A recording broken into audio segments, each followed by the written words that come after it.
मैं ब्राह्मण हूँ, मैं हिंदू मुसलमान नहीं हूँ, मैं ब्राह्मण हूँ, मैं भी बाहर से आया हूँ, मैं ब्राह्मण हूँ, मैं भी बाहर से आया हूँ। हमारा उतना अधिकार नहीं है जितना आदिवासियों का इस देश पर अधिकार है। मैं आरएसएस का था बचपन में, 1960 से 67 तक मैं आरएसएस में था। जिससे कि हम जैसा जी रहे हैं एक दूसरे के साथ, मैं दिल्ली में भी कहूँगी कि हम आपस में सब मिलजुल करके रहते हैं। हमारी बहुत सारी बहनें बड़े बड़ी कोठियों में काम करते हैं और हमारी जो क्वालिटी है, कहते हैं ये बच्चों का संरक्षण बहुत अच्छा से करते हैं। तो भगवान ने हमें बहुत अच्छे अच्छे गुण दिए हैं, तो इस समय हमें एकजुट होकर के इसका विरोध करना चाहिए। धन्यवाद। अगर सरकार एनपीआर और एनआरसी लाती है तो आगे की रणनीति आपकी क्या होगी? हम लोग इसको तो कभी लागू नहीं होने देंगे, क्योंकि इसका सबसे दुष्प्रभाव आदिवासियों पर पड़ता है। मैं बीके झा रांची में था और एक झारखंडी हूँ, यहाँ अभी दिल्ली में रहता हूँ। मैं इस सब चीज़ को अच्छी तरह से समझता हूँ और लोगों को आगाह करता हूँ कि लोग इस चीज़ को समझें। ये हिंदू मुसलमान की बात नहीं है, ये जनता और सरकार की बात है। जो जिनको हम चुने हैं कि हमारे लिए काम करो, वो हमारे लिए काम नहीं, हमारे ऊपर शासन करना चाहते हैं। बोलते हैं कि मैं नौकर हूँ, लेकिन नौकर की तरह से काम नहीं करना चाहते हैं। वो चाहते हैं कि हमसे हमारा सब अधिकार छीन लें और हम फिर उनके गुलाम बन के रहें। जो अंग्रेज जो गुलामी करवाना चाहते थे, सिर्फ वही फूट डालो और राज करो, उसी रास्ते पर वो चल रहे हैं। मैं एक छोटा सा एग्जाम्पल देता हूँ कि आदिवासी हमारे सामने ये खड़े हैं, देखिए इनके ऊपर ये फोकस कीजिए। ये रांची में रह रहे हैं और रांची में ये एक आदिवासी परिवार को अपने साथ रखे हुए हैं। बचपन से जन्म लिया एक बच्चा उरांव बच्चा, उसका हम लोग किसी भी तरह का कोई सर्टिफिकेट नहीं बनवा पा रहे हैं कि वो कहाँ का है। उसकी माँ का कुछ भी नहीं हम लोग बनवा पा रहे हैं। उस बच्चे को हम लोग पढ़ा रहे हैं अभी शांति निकेतन में। इनकी पत्नी और ये लोग मिलकर पढ़ा रहे हैं और उसका हम चाह रहे हैं कि वो आदिवासी है, इसका प्रॉपर सर्टिफिकेट मिल जाए। और वो रांची का है, उसका रेजिडेंशियल सर्टिफिकेट वो अवेलेबल नहीं हो पा रहा है। तो ये एनसीआर और एनपीआर कहाँ ले जाएगा उस बच्चे को, ये आप लोग बताइए। हम बहुत कुछ कर ले सकते हैं। मेरा यहाँ दिल्ली में भी सब कुछ अधिकार है। मैं दिल्ली का भी हूँ, मैं मधुबनी का भी हूँ, मैं कटिहार का भी हूँ, मैं झारखंड का भी हूँ, सब जगह मैं हूँ। लेकिन वो चंदन उरांव कहाँ का है कोई मुझे बताए।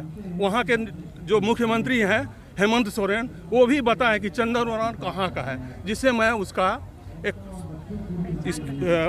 पहचान हो और उसको कुछ पढ़ाई के लिए कुछ पैसा मिल पाए शांति निकेतन से। संभव नहीं हो पा रहा है। तो आप इस चीज़ को समझिए कि सरकार क्या करने जा रही है, क्या नहीं कर रही है। लोग समझते हैं, सरकार ये मान रही है कि हम लोग नहीं समझ रहे हैं, सब लोग समझ रहे हैं। ये हिंदू मुसलमान नहीं है, और हिंदू मुसलमान भी है तो मुसलमान भी तो हमारे आदिवासी भी हैं। आदिवासी में से कन्वर्सन हुआ है मुसलमान का, दलित में से कन्वर्सन हुआ है मुसलमान का, वो तो पहले से है। मैं ब्राह्मण हूँ, मैं हिंदू मुसलमान नहीं हूँ, मैं ब्राह्मण हूँ, मैं भी बाहर से आया हूँ। इस देश में अधिकतर लोग बाहर से आए हैं। इस चीज़ को लोगों को समझना। फिर से कहिए, आप ब्राह्मण हैं, आप बाहर से आए हैं? हाँ, हम बाहर से आए हैं। इस चीज़ को भारत के हैं, भारतीय हैं, लेकिन हमारा उतना अधिकार नहीं है जितना आदिवासियों का इस देश पर अधिकार है। उनका पहला अधिकार है, हम उसके बाद आए। इस चीज़ को हम अगर नहीं समझ रहे हैं तो हमारे मोदी जी को समझना चाहिए। शाह जी बहुत बाद में आए हैं, वो ईरान मुल्क के हैं, उनको समझना चाहिए इस बात को। लोग समझ रहे हैं, नहीं तो डीएनए टेस्ट करवा लें डीएनए टेस्ट। कौन कब आए हैं? अमित शाह जी ईरान के हैं। हो ही नहीं सकता कि वो ईरानियन मुल्क के ही होंगे, होना ही है उनको। तो इस चीज़ सबको लोग समझ रहे हैं और लोगों को बरगलाए नहीं, सब भारतीय हैं। मैं और भी बताता हूँ, मैं आरएसएस का था बचपन में, 1960 से 67 तक मैं आरएसएस में था। और आरएसएस में हमेशा अखंड भारत की बात की गई। हमारे संघ चालक थे ईस्टर्न रीजन के ऋषि मुनि सिंह, हमेशा बात करते थे कि हम लोग अखंड भारत चाहते हैं। कहाँ गया अखंड भारत? हम क्यों जो हिंदू हैं अफगानिस्तान में उनको यहाँ लाए। अफगानिस्तान जब हमारा देश है, हमारा अखंड भारत का हिस्सा है। अफगानिस्तान बिल्कुल, हम वही आरएसएस वाले हमको बचपन में सिखलाएं।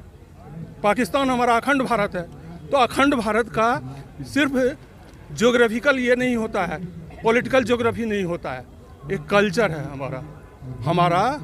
महाभारत में आप समझिए पूरा जो ये था अफगानिस्तान, वो पूरे महाभारत के सब चीज़ में शामिल रहा है, तो हमारे कल्चर का हिस्सा है हम उसको। और यहाँ पर सब लोग, यहाँ के राजपूत कहाँ से आए हुए हैं? सब सेंट्रल एशिया से आए हुए हैं। सेंट्रल एशिया से राजपूत लोग आए। सब लोग राजपूत गुज्जर लोग राजपूत वहाँ से आए हुए, सेंट्रल एशिया से आए हुए।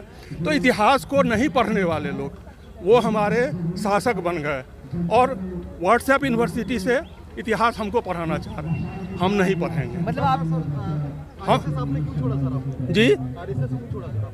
आरएसएस छोड़ा नहीं। अरे 67 के बाद हमारा परिपक्वता बढ़ते गया। हमको तो अभी ये लोग अर्बन नक्सल बोलेंगे, तो मैं अर्बन नक्सल हो गया हूँ अभी तो। इसीलिए आज परिपक्वता आती है ना, में परिपक्वता आई कि हम गलत चीज़ में नहीं रहे। अखंड भारत का इन लोगों का एजेंडा छूट गया, मेरा भी वो छूट गया आरएसएस। इसलिए ये प्रश्न नहीं है कि हम आरएसएस का कोई किसी चीज़ के लिए हम तो उसका परमानेंट ये नहीं होते हैं ना। हमारा विचार, हम बच्चे थे उस समय में, 1960 में क्लास 5 में पढ़ते थे, तब हम आरएसएस में थे। जैसे दलितों को या आदिवासियों को या फिर मॉमडन्स को इस देश से निकालने की बात कर रहे हैं, अगर उसी तरीके से आरएसएस के या ब्राह्मणों को या जो आप लोग बाहर से आए थे, आपको अगर बाहर निकालने की बात करें तो कैसा लगेगा? ये संभव नहीं है। जो वो बोल रहे हैं वो भी गलत है, जो ये बोलेंगे वो भी गलत है, क्योंकि ये देश सबका है।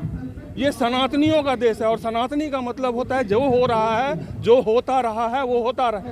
ये बात आपकी समझ में आ रही है, पूरे भारतवर्ष के लोगों को समझ में आ रही है, पर ये आपके आरएसएस और नेताओं अब मेरा आरएसएस फिर आप नहीं बोलिए। क्यों नहीं आ रही है? मेरा आरएसएस नहीं बोलिए। जिनका आरएसएस है वो जो उसको ओन कर रहे हैं उनका आरएसएस। जो इस देश को समझते हैं मेरी थाती है उनका देश, मेरा देश मेरा।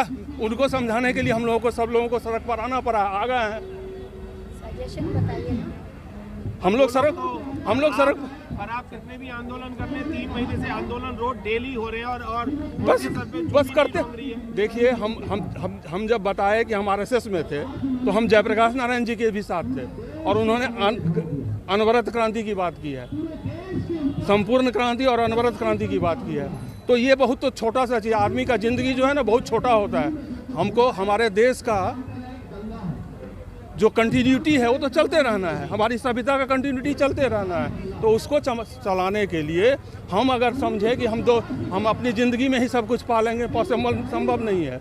हमको लड़ते रहना है, हमको सही दिशा दर्शन दिखलाते रहना है और जो गलत रास्ते हैं उनका विरोध करना है। तो ये क्या हम ऐसे लोगों से अपनी जान की भीख ना मांग करके, अपने अधिकार ना मांग करके हम उन्हें देश से ही बाहर भगाएं तो कैसा रहेगा? नहीं, ये गलत होगा, ये गलत होगा, क्योंकि देश सबका है। जो नहीं समझ रहे हैं, हमारा भाई अगर हमारे साथ है और वो नहीं समझ रहा है कि इस ज़मीन पर सबका अधिकार है, मेरा भी अधिकार है, इसका भी अधिकार है और सबका अधिकार है, सबके लिए है, पृथ्वी सबके लिए है।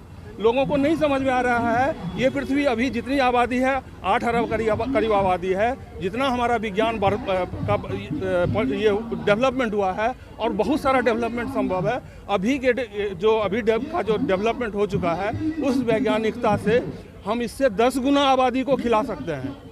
लेकिन हम लोग लगे हुए हैं हिंदू मुसलमान और डिविजनिस्ट में। हमारी सरकार जो हमको आगे बढ़ाने के बजाय पीछे की ओर धकेलने में लगी हुई है, जो खुद ही मूर्ख है खुद। और ये मैं आज के लिए नहीं कर रहा हूँ, पहले भी जो लोग थे कुछ वो कैपिटलिज्म, तो इस चीज़ में जो संपत्ति को कैसे कुछ लोगों के हाथ में दिया जाए उसी में लगे हुए थे। तो और जो अवेलेबल है और आगे कैसे बढ़े, मानव सभ्यता को कैसे लाइफ इजी किया जाए उसके लिए नहीं बढ़ रहे, बिजनेस इजी करने में लगे हुए रहते हैं। इस सब चीज़ को सभी अच्छे तरह से सब लोगों को समझना है और सबको सामूहिक रूप, इसमें ब्राह्मण और आदिवासी और ये सब चीज़ नहीं कुछ करना है। हम लोग सब लोग साथ हैं। हर खबर को धाकड़ अंदाज में देखने के लिए धाकड़ टीवी को लाइक करें, सब्सक्राइब करें और बेल आइकन दबाना ना भूलें, जिससे कि धाकड़ टीवी के हर नोटिफिकेशन आपके मोबाइल में आते रहें। जय भीम, नमो बुद्धाय।